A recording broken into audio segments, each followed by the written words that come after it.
Alors, ce n'était pas seulement, cette motion n'était pas axée sur le soutien aux 38 salariés, effectivement, qui ont été licenciés, et c'était plutôt pour remettre dans le contexte. Il y a des projets que vous soutenez, effectivement, qui sont à l'ébauche, mais je tenais quand même à présenter cette motion, puisque c'est quand même un point important pour notre territoire. Voilà, donc je vais quand même la présenter, cette motion, en faisant un petit axe. Voilà. Non, pas du tout. Aujourd'hui, c'est une tranche de l'histoire de la ville de Fumel et du bassin fumélois qui se termine. Cette terre que l'on surnomme terre de feu, terre de fer, à cause de son usine qui avait vu le jour en 1847, a appris sa liquidation le 4 juin dernier. Au-delà de l'impact sur les 38 employés qui viennent de perdre leur emploi, c'est le symbole et l'image que la fermeture définitive de cette usine donne à notre territoire qui est terrible. En effet, elle laisse une friche de 20 hectares en plein cœur de ville. Et avec la menace sur la ligne Agen-Périgueux, les Fumélois ont un véritable sentiment d'abandon.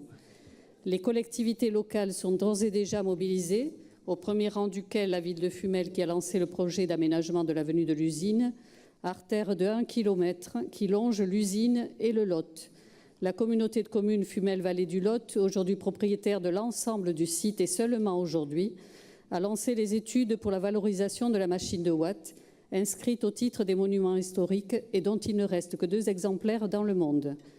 La région a certes participé à cette étude, mais aujourd'hui elle a l'occasion de faire de ce site le premier pôle de tourisme industriel de la région Nouvelle-Aquitaine, en apportant son ingénierie et sa puissance financière afin de redonner un peu d'espoir à ce territoire. Monsieur le Président, notre territoire a besoin d'un projet global faisant émerger une stratégie de développement touristique, économique, culturel, éducatif et même écologique, dont voici quelques pistes. Un centre de formation des métiers de la métallurgie, un centre de formation sur les énergies renouvelables, en cohérence avec la machine de Watt et le barrage, une pépinière d'entreprise, le tourisme fluvial et bien d'autres. Aidez-nous à construire ce projet et à le mener à bien en votant avec nous cette motion qui vous engage avec la région.